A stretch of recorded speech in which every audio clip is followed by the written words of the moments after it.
Bonsoir mesdames et messieurs, bienvenue au journal télévisé de l'intelligent.tv du jeudi 1er avril 2021. À présent, les titres. Patrick Hachi est le tout nouveau Premier ministre de Côte d'Ivoire. Le RHDP salue sa nomination. La norme 2019 de l'initiative pour la transparence dans les industries extractives a fait l'objet d'un atelier à Grand Bassam. L'UNJCI initie la réflexion autour de l'érosion du littoral ivoirien à travers les cafés de l'actualité. Le communiqué de Pascal Afin-Guessan relatif à l'acquittement de Laurent Gbagbo et Charles Blé Goudé dans cette édition. Enfin, dans notre micro-trottoir, il sera question de la pertinence ou non du poisson d'avril. Merci d'être fidèle à l'intelligent.tv. Patrick Jérôme Hachi est le Premier ministre de la République de Côte d'Ivoire depuis le vendredi 26 mars 2021, nommé par décret présidentiel. Le RHDP, entendu Rassemblement des oufouettistes pour la démocratie et la paix, son parti politique, salue cette nomination à travers un communiqué. Sarah Adiko nous en parle. C'est le vendredi 26 mars 2021 que Patrick Hachi a été désigné Premier ministre de Côte d'Ivoire. Sa formation politique, le Rassemblement des oufouettistes pour la démocratie et la paix, RHDP, a, dans un communiqué rendu public le mercredi 31 mars 2021, salué ce choix.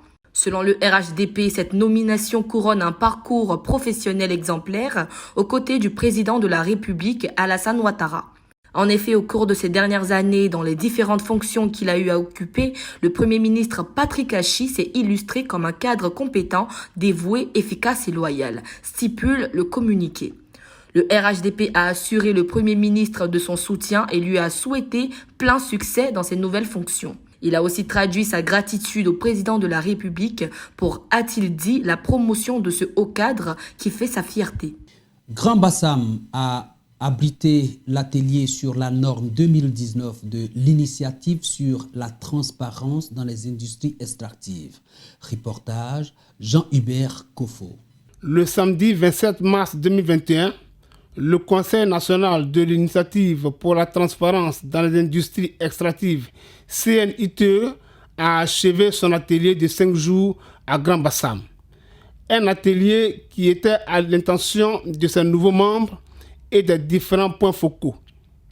Il portait sur les nouvelles techniques de contrôle de la norme 2019 de l'ITE qui sera appliquée pour l'année 2021.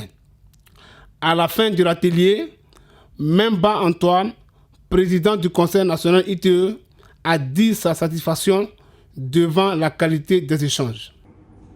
On peut dire, sans risque de se tromper et avec beaucoup de satisfaction d'ailleurs, que l'atelier a débouché sur l'engagement pour chacun des participants à s'approprier cet outil de bonne gouvernance et de transparence.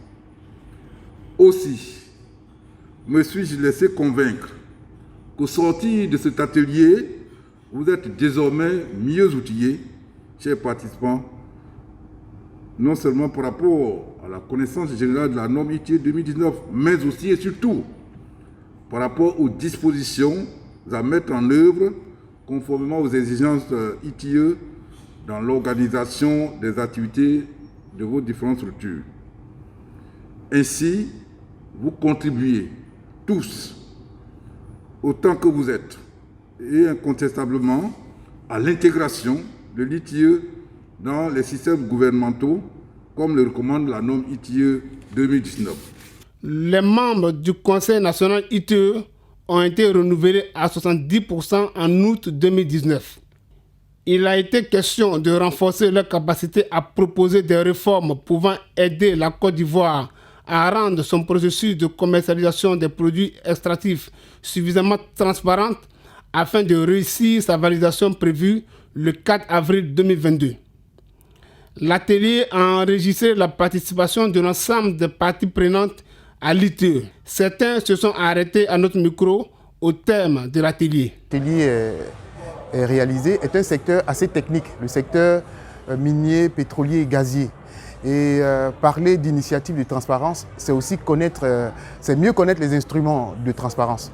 Et au cours de cet atelier, nous avons donc abordé les notions sur les nouvelles dispositions de la norme ITIE 2019. Et nous croyons que ça a été un atelier assez profitable pour nous en tant que partie prenante provenant de la société civile ivoirienne. Cet atelier m'a permis de renforcer mes capacités puisque c'est la première fois que je participe. On a fait des débats et ces débats ont été très enrichissants, surtout au niveau des directives, des exigences que l'ITIE a demandées dans le cadre de la validation de la Côte d'Ivoire prévue pour avril 2022. Vraiment, je remercie le président et tout le comité scientifique de l'ITIE de nous avoir conviés à cet atelier pour renforcer nos capacités.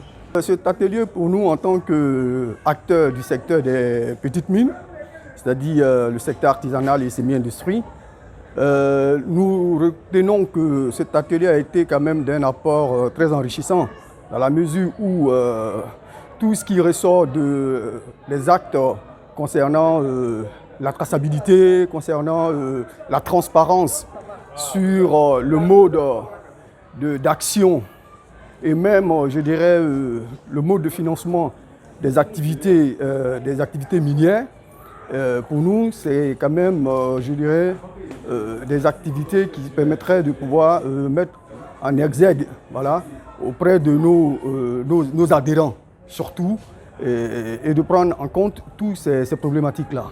Donc, en tant qu'acteurs de la société civile, c'est-à-dire les partenaires sociaux, nous avons quand même cette mission de divulguer l'information, voilà, auprès de tous ces acteurs des petites mines. Après 5 jours de riches échanges, les participants sont repartis satisfaits. L'UNJCI a désormais un autre cadre d'échange et de discussion dénommé les cafés de l'UNJCI.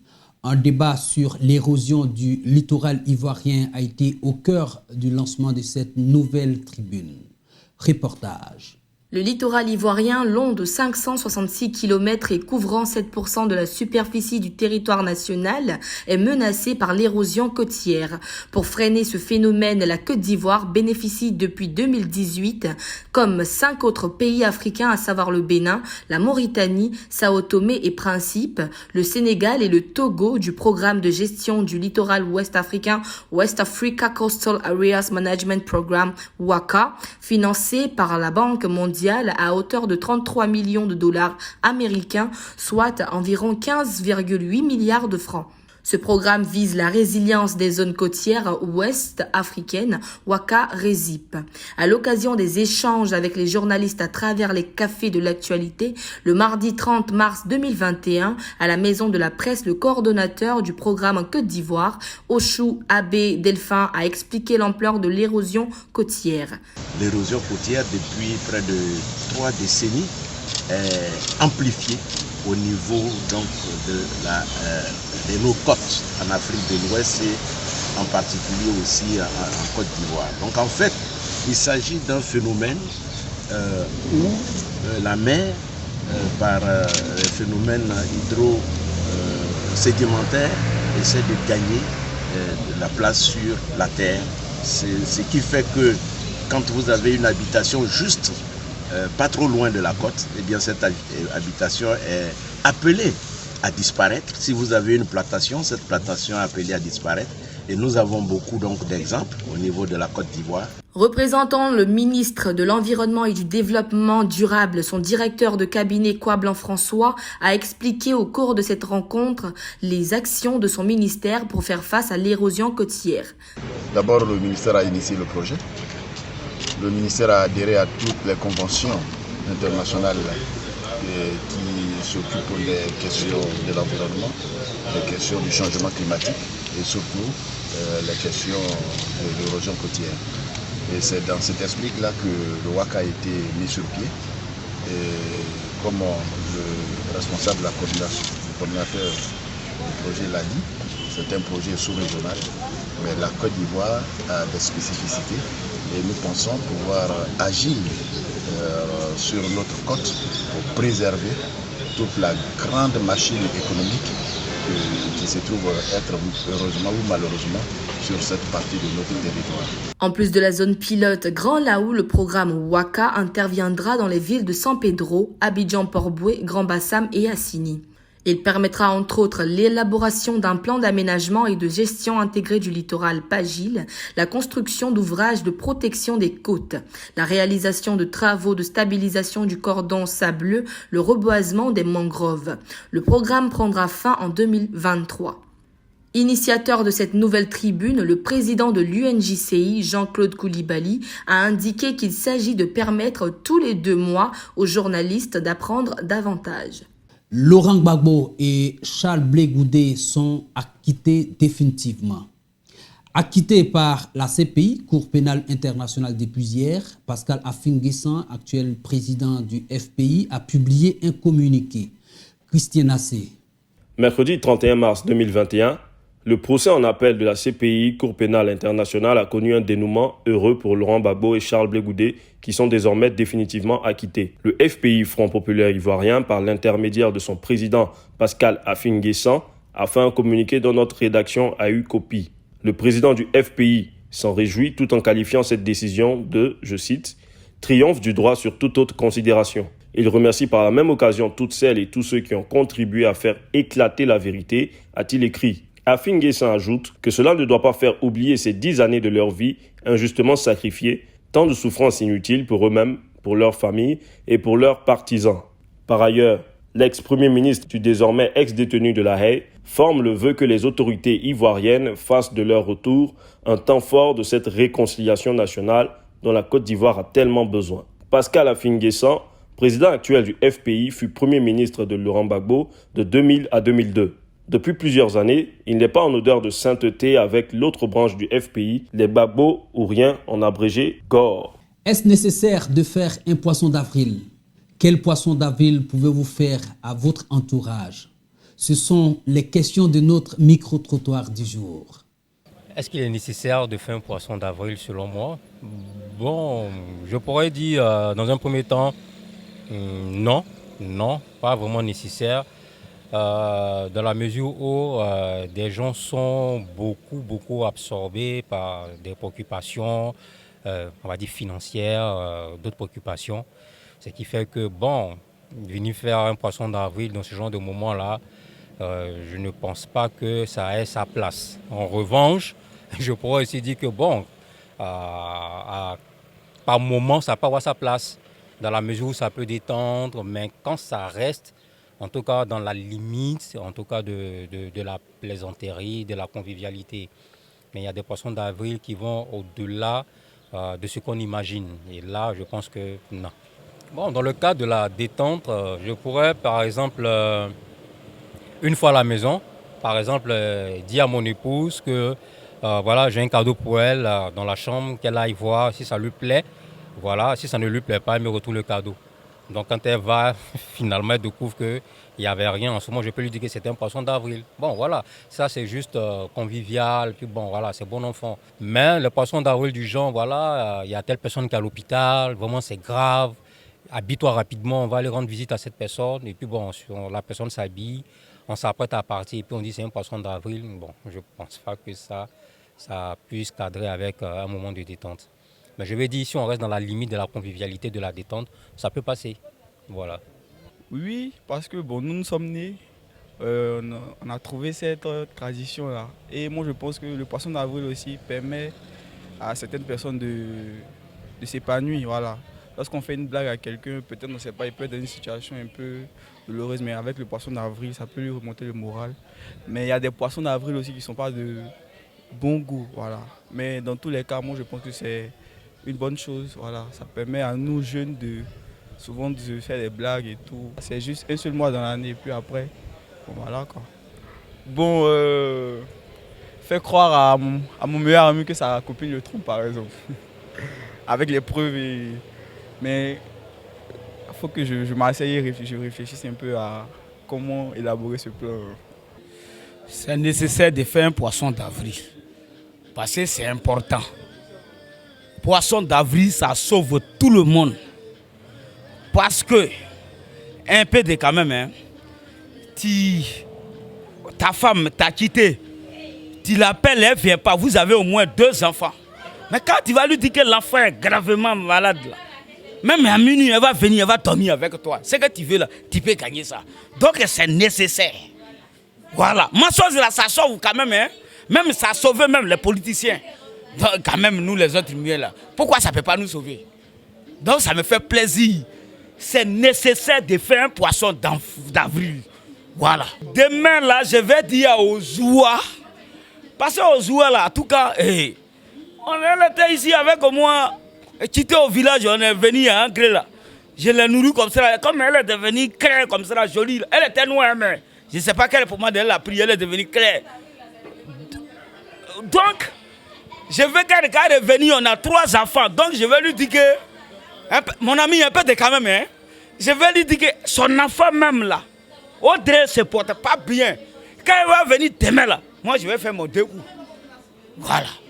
Enfin, moi par exemple, un soir, j'ai reçu une invitation de quelqu'un que je connais, qui m'a donné un endroit bien déterminé et qui m'a dit, bon, je t'attends à tel endroit par exemple, je ne citerai pas de nom, d'accord?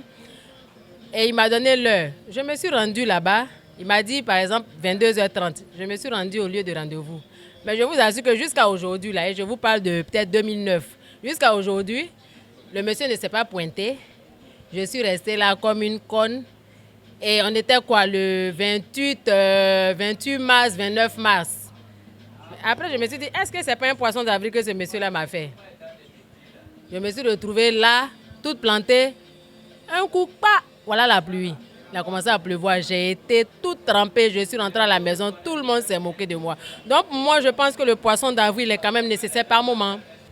Je pourrais dire à la Côte d'Ivoire, à mon entourage, que le monsieur là, il a été libéré. Poisson d'avril. Pour moi, oui, c'est nécessaire de faire un poisson d'avril. C'est pour blaguer ton ami. Pour essayer de blaguer ton ami, se distraire un peu. Ouais, en lui racontant une blague. Et puis après, tu mets à la fin poisson d'avril. Parce que le mois d'avril, c'est dans quelques heures. Donc, pour moi, c'est nécessaire de faire une blague. Demain, par exemple, il a dit qu'il a tué un mouton qu'on va manger pendant la fête de la Pâque. C'est un bon poisson d'avril. Là, il paraît qu'ils auront faim le jour de la Pâque. Là ils vont accepter. Ok, là, quand le jour va arriver, il dit que c'est poisson d'avril. Ouais, j'ai vraiment besoin de ça, même surtout. Souvent, ça enlève nos problèmes. Ça enlève nos problèmes. Tu peux être dans un problème et puis tu jettes le poisson d'avril un coup. Tu vois un peu. Eux, là, moi, ils ne comptent pas dans mon poisson. En fait, ici, on parle avec mon mousseau. Donc, demain, on profite pour dire que c'était un poisson d'avril. Là, il va tuer jusqu'au vite. C'est tout pour aujourd'hui. Merci de nous avoir suivis. Continuez de suivre l'intelligent.tv.